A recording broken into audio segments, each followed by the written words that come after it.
ये मनाजिर जो आप देख रहे हैं ये किसी आम जगह के नहीं हैं। ये पंजाब असम्बली के फ्लोर के मनाजिर हैं जहाँ पर पाकिस्तान तहरीक इंसाफ के एक नौजवान रुकन सूबाई असम्बली ने लीगी रहनुमा को थप्पड़ रसीद कर दिया। तलखियाँ बहुत ज़्यादा बढ़ चुकी हैं। ऐसे मनाजिर देखने को नहीं मिलने चाहिए, लेकिन जब किसी एक जमात के बानी रहनुमा और कायद को गलीज़ ज़बान से पुकारा जाए तो फिर जवाब में नौजवानों के पास जवाब बचता ही क्या है। अस्सलाम वालेकुम, मैं जमील फारूकी हूँ। आप मेरा ऑफिशियल यूट्यूब चैनल देख रहे हैं। आज जुलाई 2025 की 28 तारीख है, पीर का दिन है, जिस वक्त वीडियो रिकॉर्ड हो रही है पाकिस्तानी वक्त के मुताबिक शब के 10:15 बज चुके हैं। मेरी अंडरस्टैंडिंग में, मेरी नज़र में अब तक की 2-3 टॉप स्टोरीज, बड़ी खबरें, टॉप डेवलपमेंट्स और एक वायरल वीडियो जो मैं आपके साथ शेयर करना चाहूँगा। 25 करोड़ अवाम के मुर्शिद यानी कप्तान यानी कैदी नंबर 804 यानी इमरान खान की रिस्पेक्ट, इज्जत और उनकी हमीयत का मामला है। टाइगर्स का जज्बा अब बर्दाश्त नहीं मजीद कर रहा किसी भी किस्म की ह्यूमिलिएशन। और आज जो पंजाब असम्बली के फ्लोर के ऊपर हुआ है वो शायद तारीख में एक डिफरेंट किस्म की स्टोरी के तौर पर रकम होगा। गो के इस तरह के इंसिडेंट्स के हक में मैं बिल्कुल नहीं हूं। मेरा ख्याल है कि दलील से बढ़कर कोई दूसरा रास्ता नहीं होता, लेकिन जब आपका मुखालिफ, आपका हरीफ, आपके बानी कायद के ऊपर गुलछड़े उड़ाए, कीचड़ उछाले, बदतमीजी करे, बदजुबानी करे, लग़वियात बके, तो सामने वाले के पास ऑप्शन मेरी नज़र में बचता कोई नहीं है। गो के मैं डिस्क्लेमर देता हूं कि इस तरह के वाकयात नहीं होने चाहिए, लेकिन जो 2.5 साल के अंदर हुआ वो क्या कम था कि अब मजीद अपने बानी कायद की बेइज्जती या उसके खिलाफ गलीज जबान भी बर्दाश्त की जाए। तो आज जो है ये कौन सी असम्बली के फ्लोर के ऊपर हुआ है, एक्सक्लूसिव वीडियो का छोटा सा चंक आपने शुरू में देखा है, बाकी बाद में मैं दिखाता हूं। नौजवान एमपीए कौन है उनकी तस्वीर भी मैं दिखाता हूं, और जिन्होंने उंगल की थी उनके साथ जो हुआ है वो भी मैं दिखाता हूं। इसके अलावा फर्दर जो स्टोरीज हैं जिसमें सलमान अकरम राजा साहब ने 5 अगस्त पूरे मुल्क नहीं बल्कि पूरी दुनिया की कॉल से मंसूब करते हुए लोगों से कहा कि आप बाहर निकलें, उसकी डिटेल्स और तफसीलात क्या रहेंगी वो शेयर करूंगा। जुनैद अकबर साहब क्या एक्सपेक्ट करते हैं पब्लिक से वो भी मैंने शेयर करनी है, इसलिए गुजारिश है वीडियो शुरू से आखिर तक देखिएगा। एक और गुजारिश, अगर आपने चैनल नहीं किया अभी तक सब्सक्राइब जरूर सब्सक्राइब कर लें। बेल आइकन यानी घंटा या घंटी अपने अंगूठे उंगली साथ रखे डंडे से दबाजिएगा। इसके अलावा व्हाट्सएप चैनल का लिंक हर वीडियो डिस्क्रिप्शन के अंदर मौजूद होता है, जाइए उसको क्लिक करके ज्वाइन कर लेंगे, आपका हमारा राब्ता बेहतरीन तरीके से हो सकता है। सबसे पहले वो तमाम मुखालिफ अरकान सूबाई असम्बली जिनकी ज़बान पर कोई काबू नहीं है, उनकी ज़बान पर काबू हो ना हो, लेकिन फॉर्म 47 के वज़ीर-ए-आज़म के फरमुदात के ऐन मुताबिक ऊ और थू थू करने का वक्त शायद गुजर चुका है। तो आप ऊ थू थू करना चाहें वो भी कर लीजिए और साथ में इस नौजवान को भी दाद दीजिए। शुरू में वीडियो ग्लिम्स आपने मुलाजा कर लिया, एक मरतबा फिर मैं आपको दिखा देता हूं कि असल में स्टोरी हुई क्या है, असल में कहानी हुई का क्या है। ये जन्नाटेदार थप्पड़ जो है वो रसीद हुआ तो हुआ कैसे है, ये मेरी साइड विंडो पे आप मुलाजा कर सकते हैं। ये चपेड़ जो पढ़ने की वीडियो मैं आपको अभी दिखाने जा रहा हूं, ज़रा मुलाजा कीजिएगा। ये चपेड़ पड़ी है, ये चपेड़ पड़ी है। ये नून लीगी रुकन थे, किसने चपेड़ मारी है ये मैं आपको बता देता हूं जनाब। ये रुकने सूबाई असम्बली हैं पाकिस्तान तहरीक इंसाफ के, उनका नाम है खालिद निसार डोगर, और इसने PMLN के एक साहब हैं जिन्होंने बड़ी लग़वियात इस्तेमाल की। पंजाब असम्बली इजलास में अपोजिशन रुकन खालिद निसार डोगर ने हुकूमती रुकन हसन रियाज को थप्पड़ रसीद कर दिया। अब ये जो बंदा मैं आपको दिखा रहा हूँ, ये बंदा है, ये नौजवान है, MPA है, very young MPA of Pakistan Tehreek इंसाफ।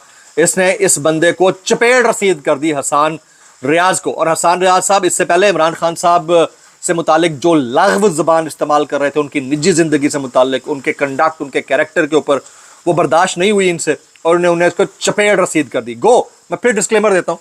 अच्छा, आपको क्या लगता है, मैक्सिमम कॉमेंट्स अंडरनीथ मैं आपसे एक्सपेक्ट करता हूँ, क्या ये डोगर साहब को थप्पड़ मारना चाहिए था अपने सियासी मुखालिफ को उसकी लग़्व ज़बान के ऊपर क्योंकि उनके पास चारा नहीं था, या फिर थप्पड़ मारने के अलावा भी गुजारा हो सकता था? ज़्यादा से ज़्यादा इसके नीचे कमेंट्स कीजिएगा जनाब।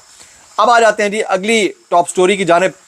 वो ये है कि 5 अगस्त सलमान अकरम राजा साहब कहते हैं, सलमान अकरम राजा साहब वो कहते हैं 5 अगस्त पूरे मुल्क की कॉल है, किसी मखसूस मकाम पर अवाम को नहीं बुलाया गया, पूरे मुल्क ने हुब्बुल वतनी का सबूत देना है। मेरी पूरी कौम से अपील है कि निकलिए, अपनी गली, अपने शहर, अपने मोहल्ले और अपनी आवाज़ बुलंद कीजिए। ये बतौर इंसान आपका बुनियादी हक है, ये सलमान अकरम राजा साहब कहते हैं। जबकि जुनैद अकबर साहब जुनेद अकबर साहब इस पे कमेंट करते हैं कि इमरान खान की रिहाई की तहरीक को महमूद खान अचकज़ई लीड करेंगे। 31 जुलाई और 1 अगस्त को तहरीक तहफ़्फ़ुज़ आईन पाकिस्तान के ज़ेर एहतमाम इस्लामाबाद में कॉन्फ्रेंस मुनक्किद होगी। कॉन्फ्रेंस के अख्ताम पर 5 अगस्त का लाहे अमल दिया जाएगा। ये सदर PTI खैबर पख्तूनख्वा जनाब जुनेद अकबर साहब का स्टेटमेंट है। अच्छा, अहमद खान भच्चर साहब opposition leader Punjab assembly, Imran Khan के मियाँ वाली नशस्त असम्बली के हल्के से MPA इलेक्ट हुए और पाकिस्तान की तारीख में सबसे ज़्यादा वोट लेकर कामयाब होने वाले MPA थे। अवामी मैंडेट की इससे बड़ी बेतौकीरी नहीं हो सकती है। ये कमर मेकन साहब तो ट्वीट करते हैं, वो कहते हैं अब अगर अपोजिशन लीडर करना को नाअहल किया जाए तो अब मरियम नवाज के हल्के का भी ऑडिट होना चाहिए। अपोजिशन लीडर को नाअहल कर दिया गया जी, कई लोगों को अब डीसीट हो गए हैं, अब इनकी जगह पर दोबारा से इलेक्शन होंगे। अब देखते हैं कि मज़ीद क्या होता है। तलखियाँ तो बड़ी हैं, ये थप्पड़ टाइप की चीज़ें हो रही हैं, इससे तलखियाँ बड़ी हैं, लेकिन मुझे ये बताइए कि इसके अलावा ऑप्शन बचता क्या है किसी के पास? जब हालात आपके इस कदर तल्ख हो चुके हों, फिर पीछे बचता क्या है? ये उमर अयूब साहब का स्टेटमेंट है, वो मैं आपके सामने रखता हूँ। वो कहते हैं अपोजिशन लीडर उमर अयूब के खिलाफ असासों और गोशवारों से मुताल्लिक केस, इलेक्शन कमीशन का अपोजिशन लीडर उमर अयूब को नोटिस, समाअत कल दोपहर 2 बजे होगी। Chief election commissioner Sikandar Sultan Raja की सरबराही में फुल कमीशन समाअत करेगा। अच्छा, अब आ जाते हैं जनाब अली अमीन गंडापुर साहब के ऊपर। शराब बरामदगी केस में वज़ीर आला खैबर पख्तूनख्वा अली अमीन गंडापुर के वारंट गिरफ्तारी को मुअत्तल कर दिया गया। अब ये जो उथलाइंदो पुथलाइंदो है, वारंट गिरफ्तारी जारी होते हैं, मुअत्तल होते हैं, ये प्रेशर टैक्टिक्स होते हैं। 2 तरीके के, एक तो वाक़तन प्रेशर डेवलप हो रहा होता है कि जी फ़लाँ जो पॉलिटिकल पार्टी का लीडर है वो क्योंकि अब ज़्यादा इंपॉर्टेंस इख्तियार कर रहा है 5 अगस्त को लेकर, तो इसको ज़रा बंदे का पुत्र बनाया जाए और नकेल डाली जाए। एक तो ऑप्शन ये होता है। दूसरा, इनमें से कुछ खुद जाते हैं कि अल्लाह दा वास्ते सानू बचाओ, हम तो आपके एलाई हैं, हम तो हुकूमत के साथ खड़े हुए हैं, साढ़े लिए तेजाब बन गया है, असी बाहर निकलिए क्या मैं निकलिए। मेरे पास कुछ इंफॉर्मेशन तो ये है कि यूट्यूबर्स के खिलाफ भी ये लोग हैं कि भाई इनको अब नकेल आप लोग डालें, हमारे तो कंट्रोल से बाहर है, सोशल मीडिया हमारे कंट्रोल से बाहर है, तो तनकीद के गुलाबे मिला देते हैं, हम किधर जाएं। तो ये वाली जो चीज़ है ना, इनके लिए ये बिग टर्न ऑफ है और इनको ये समझ नहीं आ रही कि पब्लिक की नज़र में आप लोग अगर गंदे हो गए तो आपको वापस लाने वाला, बचाने वाला, आगे काम करने वाला कोई नहीं होगा। अच्छा, मैं यहाँ पर कुछ चीज़ें ये भी क्लियर कर दूँ कि जो हाल ही में इमरान खान साहब के साहबजादों ने अमेरिका का विजिट किया है, उसने भी बड़ा डेंट डाला है इस हुकूमत की कश्ती के अंदर, बहुत बड़ा सुराख कर दिया है। इनको लग रहा था कि कोई बहुत ज़्यादा एक्टिविटी को चार्ज नहीं कर पाएंगे, ना सिर्फ उन्होंने एक्टिविटी को चार्ज किया, वहाँ पर बड़ी डिटेल के अंदर जाकर डिबेट की, मुलाकातें की, यहाँ पर प्रोपेगेशन को सहा और अब लंदन में है। और 3 तारीख को डाउनिंग स्ट्रीट के ऊपर जो जुल्फी बुखारी साहब, जमाइमा, बाकी लोग, सलमान, कासिम, ये सब मिलकर प्रोटेस्ट कर रहे हैं, उसमें वो शामिल हो रहे हैं। पाकिस्तान के अंदर 2 ख़वातीन एक्टिव हैं, एक आलिया हमजा है, दूसरी सनम जावेद खान। यूके के अंदर जो है ये जुल्फी बुखारी और सलमान खान और कासिम खान ये एक्टिव हैं, जमाइमा गोल्ड स्मिथ एक्टिव हैं। इसके अलावा अमेरिका के अंदर डॉक्टर शहबाज गिल एक्टिव है। यूके के प्रोटेस्ट में मेरी इतला के मुताबिक शायद इमरान रियाज खान साहब भी पार्टिसिपेट करेंगे, मेरी इतला के मुताबिक। अब देखते हैं कि सिचुएशन किस जगह जाकर ठहरती है।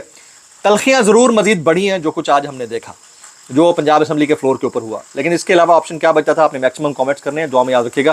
अस्सलाम वालेकुम रहमतुल्लाहि व बरकातुहू।